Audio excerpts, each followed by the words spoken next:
Well, my first choice had always been my father. I campaigned for him when I was 11 years old. He's still my first pick. But, now that the nominating process is over, tonight I'm happy to announce that I'm going to be supporting Governor Romney.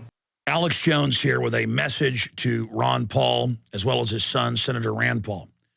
I have supported you, Congressman, for 17 years on the air. I've interviewed you more than 200 times. And you have a voting record that is 100% constitutional. And I have supported you because you've been a man of no compromise. There can be no compromise with tyranny and oppression and unconstitutional usurpation of our liberties. You know that. And I watched the last few months in horror, knowing how the delegate process works, as your campaign encouraged your supporters to build up the biggest delegate count they could to supposedly take over the nomination. And to now see you come out and say, we're still going, but be respectful, and yes, I can see we won't get enough delegates, taking wind out of your own sails and out of our sails. And at the same time, have your son, Senator Rand Paul, come out and with pleasure endorse Mitt Romney. It's painful to watch. What did you expect to happen from this? Well, you're very politically smart. You knew it would blow up in your face. And I have to tell you, I am not going to go down on the Ron Paul ship. If you don't come out and explain yourself to your constituents and supporters, this is going to spread like a cancer through Campaign for Liberty. It's going to be a wedge that the globalist, corporatist media can use to drive into the liberty movement. I know you have a lot of mainline advisors you guys have gotten. I know Jesse Benton has brought some of those folks in, but it's time to get back to your roots. Victor Hugo said, no army can stop an idea whose time has come. The idea of restoring the republic has come. You've admitted you're just a focal point of that. 4 years ago on my show, you said that half the support you got in your first campaign was from my listeners.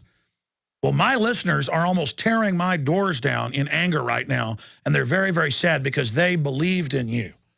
And it is a compromise to go with politics 101, as I saw one commenter on Infowars.com. That, oh, you expand your base, you make alliances. You can't do it with Mitt Romney because he's been for carbon taxes, abortion, open borders, and helped write Obamacare. You ran campaign ads against him. Serial hypocrites and flip-floppers can't clean up the mess. I'm Ron Paul, and I approve this message. But only after supporters demanded it. It was clear you were playing nice with him and targeting Santorum during the campaign at the debates, but still, I ignored what my intuition and my political savvy told me. I understand the political idea of expediency and that you've got all this capital politically and that if you don't go try to influence Romney, it's all lost.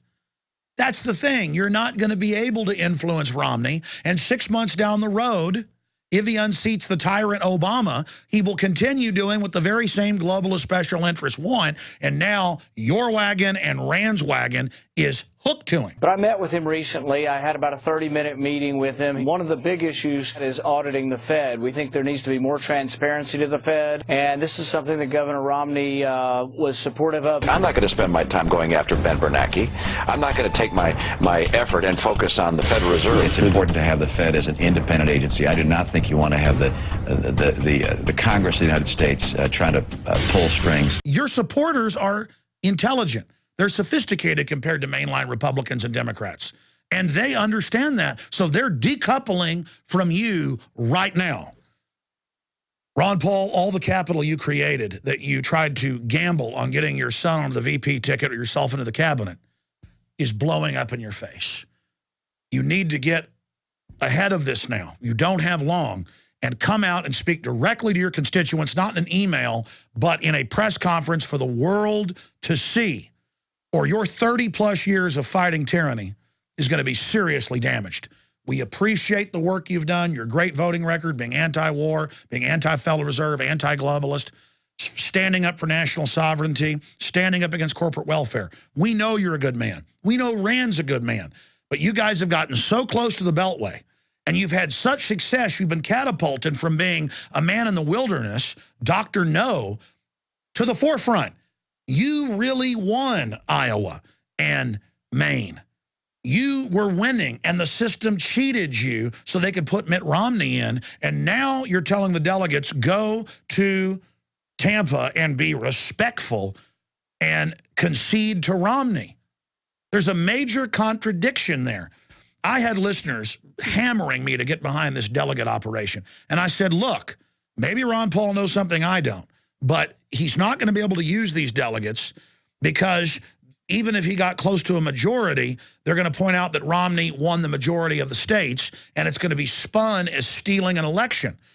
Ron Paul needs to come out against the NDAA, against Obama launching wars without congressional approval and serious treason. He needs to get behind Walter Jones's bill that we had to push Paul to do to impeach Obama for going under UN control and handing over our military to foreign powers. I've seen a lot of signs. A lot of people Campaign for Liberty's bringing in right now. Our Council on Foreign Relations and Globalist. Best case scenario, the Ron Paul system, Ron Paul Inc., tried to take over the Republican Party, and the opposite is happening.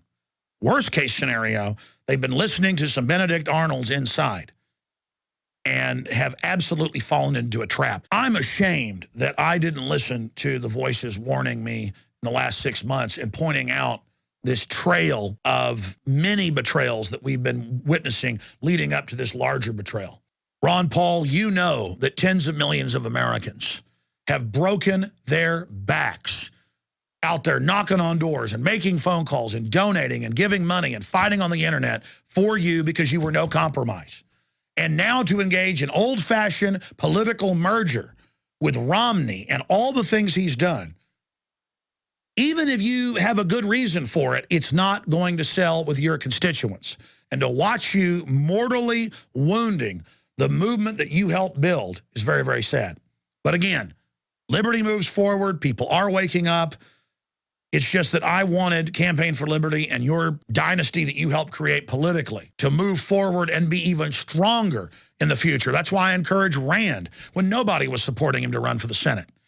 His first contributions came from my audience in Kentucky. The people that first made up his original campaign staff were my listeners who moved from Texas and other areas up there to support you. Then the Republican insiders tried to sabotage you. Then the Democrats did. And later when you beat them, they came to you with a handout and you began to walk down that road with them. It's not too late, Rand, to turn back. It's not too late, Ron, to turn back. Don't destroy yourselves. You have been warned. I live here in the grassroots where the rubber meets the road. And I'm telling you, what you're doing has gone over like a Led Zeppelin. You're going to be betrayed. You're from Washington. You guys claim to be statesmen and not politicians, but you're jumping in bed with some of the most duplicitous, oily people the world has ever seen that are bought and paid for by the big mega banks. It's time to put the chips on the table. The people that made you what you are politically today are all watching. And you're getting a second chance. Don't blow it. From a friend and a supporter, I'm Alex Jones signing off from the front lines of the info war, Austin, Texas.